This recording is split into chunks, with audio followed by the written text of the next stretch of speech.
Hello guys. As you know that we post every day daily outlook videos. So here we are. So we will first see that currently what is going on in euro, because as you know the my favorite asset class is euro, because I trade that one is most, and it is the most comfortable, and no random movement happens and just like that. Okay, so let's find out what is going on currently in euro. Okay, so if you look at it on a weekly time frame, just see what is happening. Just see this candle, this 22nd June, this week candle, this is literally formed a range, and inside that range two candle has formed already, right?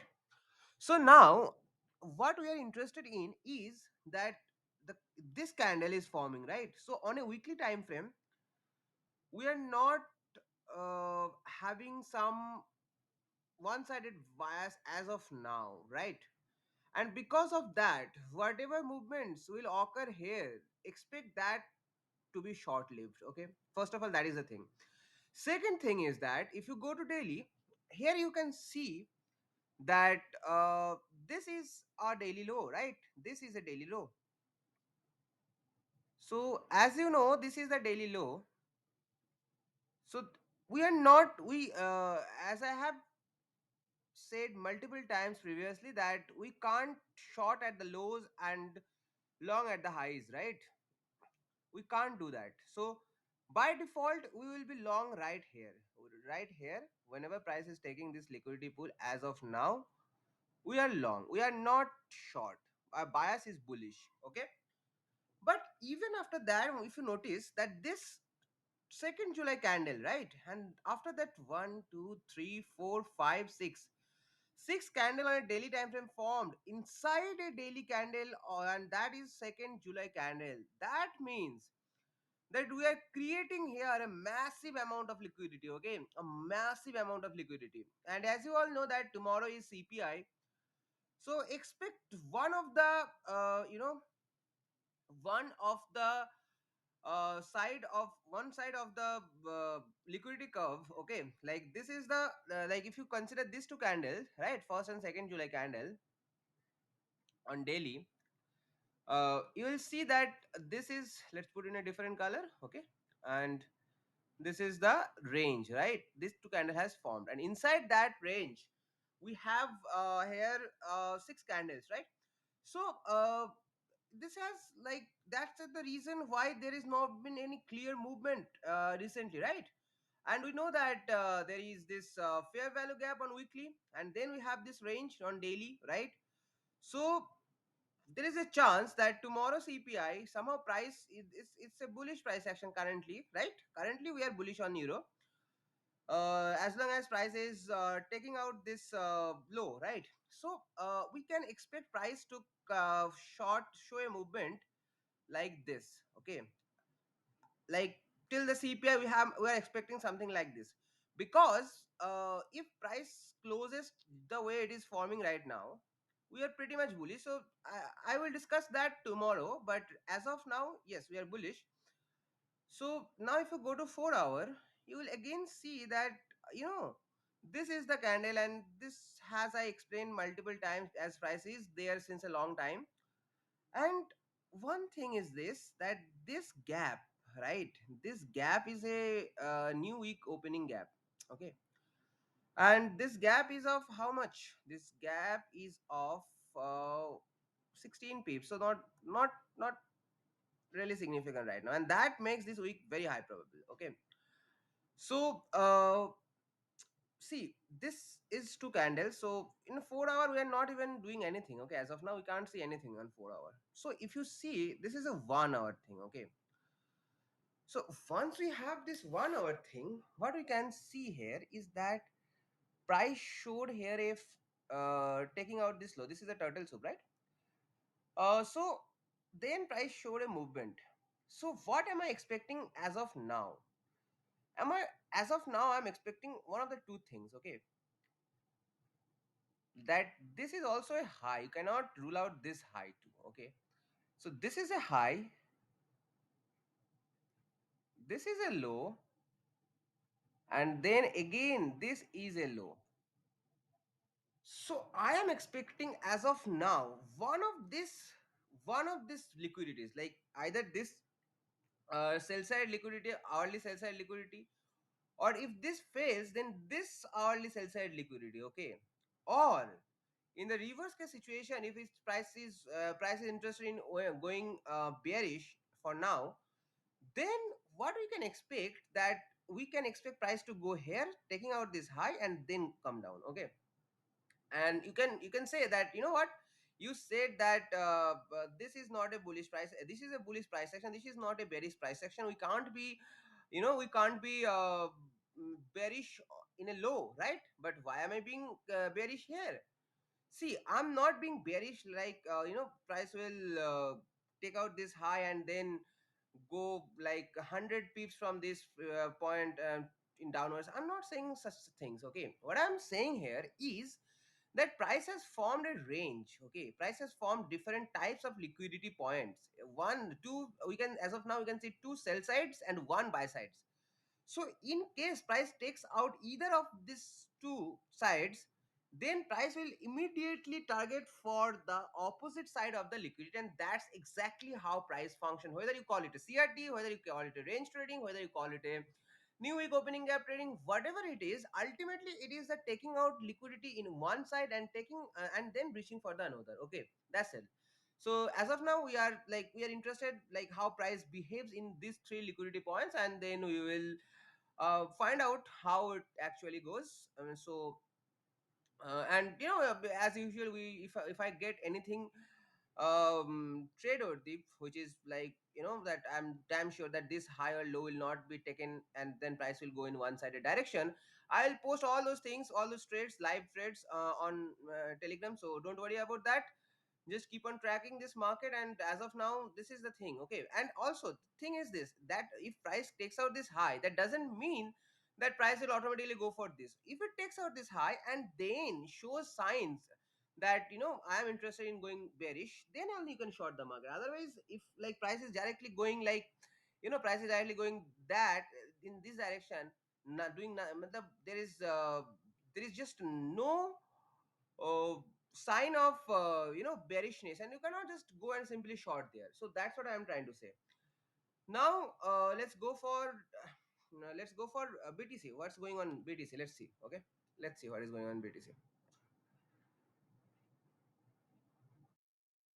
So as you can see, and you know what, uh, we trade euro, we trade Nasdaq, we trade gold.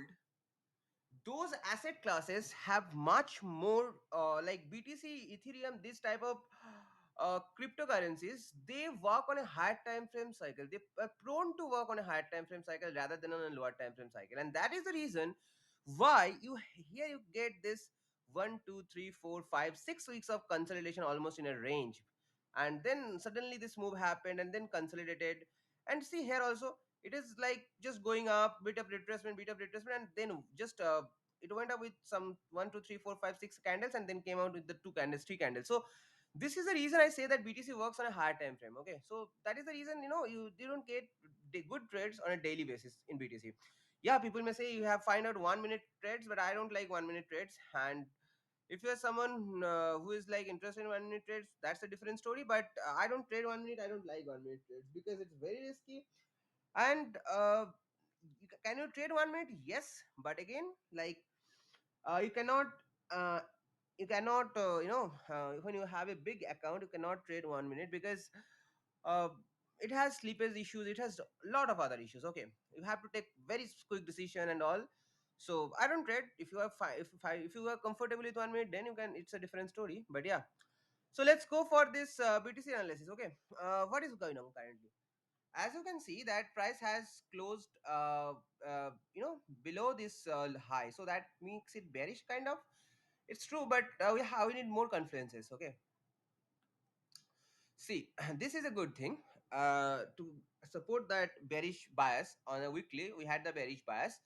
So on daily, if we see that we have this thing, okay. We have this we had this fair value gap. Okay, now this fair value gap got invalidated. Okay, by, like, as of now it got invalidated, right?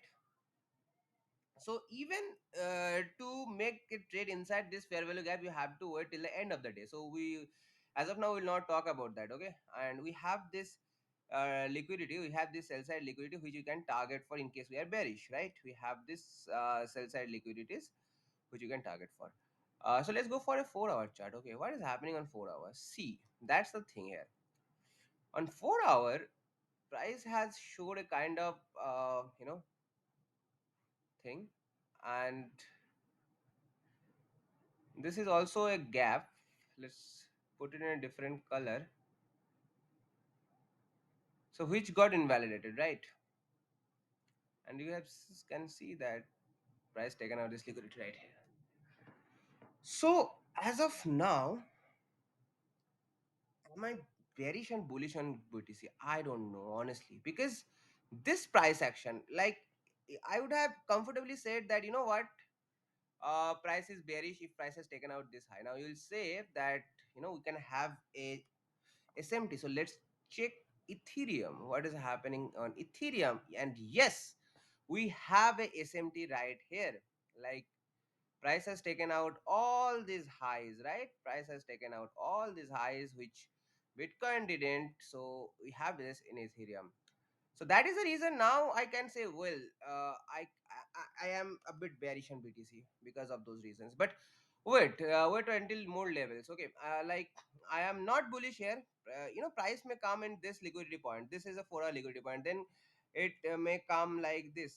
Okay, let's different colors. This is different colors. Okay, it is also a 4 hour liquidity points. Okay, so now we are bearish, but again at the same time I would say that if you had to be bearish, you had to be bearish right here, right? You have to be bearish right here, but we have already passed that time. So you have a good trade. Actually, you had a amazing trade if you had taken this one. Okay, just very simple, taking out this liquidity. We are having SMT also, so that makes it a bit high probable. And then this fair value gap, put it in a different color. So this fair value gap, then invalidation. So this gap becomes IFVG, and then retrace back and then dump. So this is a good trade if you are trading in Asia. It was a good trade. I That is the reason I say that first, first day of the week, which is Monday today. Monday Asia is very good. Like, there is a very good probability that also price will probably come here. Okay, price will probably come till this. This is not a trade. I'm saying that I have called it out, but yeah, this is clearly a model. And if you check out my Insta, today I posted this model itself only. So anyway, let's move. We don't have currently, as you know, that this has trade the form. So that's the reason I am saying that price may come this liquidity, but that the chances of price going bullish is close to zero. Price may come here and then consider doing nothing, but we're not currently bullish on in crypto as of now. Okay, if it changes in the AM session, we'll see, but as of now, no. So then go for the Shao. Oh, yeah, we can go for Shao. What is going on in Shao? Oh, we have marked too many things, right? Let's delete all of these things, drawings. Again, the same story in the Shao. Okay, we have this candle taking out the high, low till now it has not reached the low. So basically, we are still bearish, right? On Shao, we are still bearish, and as you can see, price has already created this new opening gap. So this will be a very important liquidity point to go short if you want to go short. Okay, so as of now, you can expect price to come till this low very easily.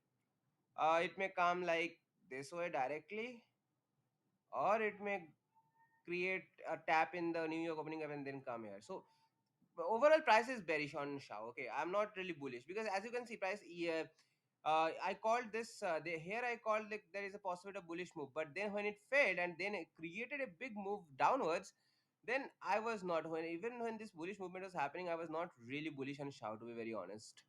But yeah, this is the I'm expecting a bearish move. And you know what, this is a very much probable thing. But again, the way candle is closing, no, the way candle is closing, the chances of tapping this new week opening gap is very high, because see, this candle is closing and not below this, and then again taking out this liquidity. So bit of bullishness is there, but again, this is the liquidity point. Okay, this is the liquidity point we are currently having, and price will target for this. Okay, so this is the thing. And then if we go for the Nasdaq, okay, if we go for the Nasdaq,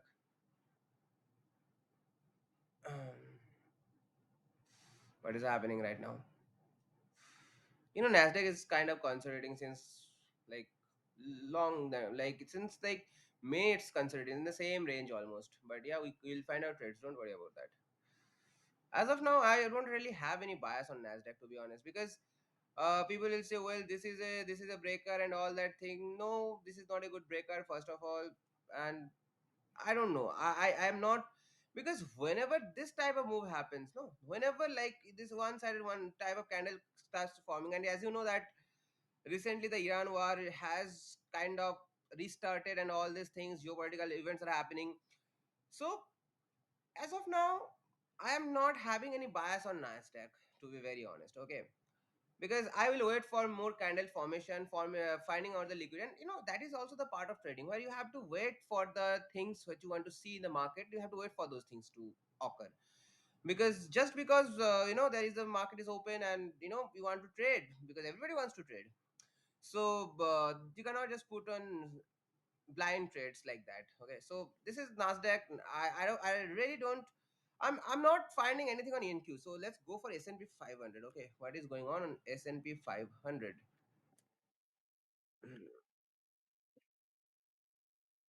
Okay, what is again the same story? The same story, man. Like here, I have marked this liquidity. See, both of these trades I kind of called. I called one here in S&P, and second one this move. Like this move, I called this call. I called on Nasdaq. So that's the reason I say every liquidity point is a point where you can trade. You have to wait, and then once the price comes there, like once this liquidity pools was formed, and you have to wait till price goes there, right? Till price goes there, then when price coming down, you cannot chill. You can see the price was considering coming down, so you have to again take a trade and then get this. So you will get both of these movements. I caught both of these movements. If you go to my Telegram channel, you can see me post all these things, and also I posted that on trading view. So that's not an issue. And then on an hourly time frame, I am not, again I'll say the same thing. I'm not really confident that this move will go until that point or whatnot. Like, I'm not bullish, I'm not bearish, I'm not anything. So that's Nasdaq. And we have, let's go for Shaw one more time. Okay, you know what, Shaw also showing that kind of thing. But again, like, why I'm saying price may come here, because as you can see that price has created a liquidity pools inside and near to this new week opening gap. So there is a chance that price will again tap in those liquidity pools, buy side liquidity pools, and then come to the sell side one. So that is the daily overview. I don't think that there is much to trade as of now, because as you know that tomorrow is we have CPI. So price is creating a massive liquidity, and maybe tomorrow we have a massive move. Okay, so wait for those things. Don't hurry up anything else. Like, don't just push buttons just because you're bored. And yeah, like, that is all. I'm not currently, I'm not having any one-sided bias, because I can't really see the market properly. Okay, so if anything pops up in the middle of the day, I will post about those trades on my Telegram. So do join there if you're not already there. And that's it for today, guys. That's it for today. Thank you, guys. I hope you have found this insightful.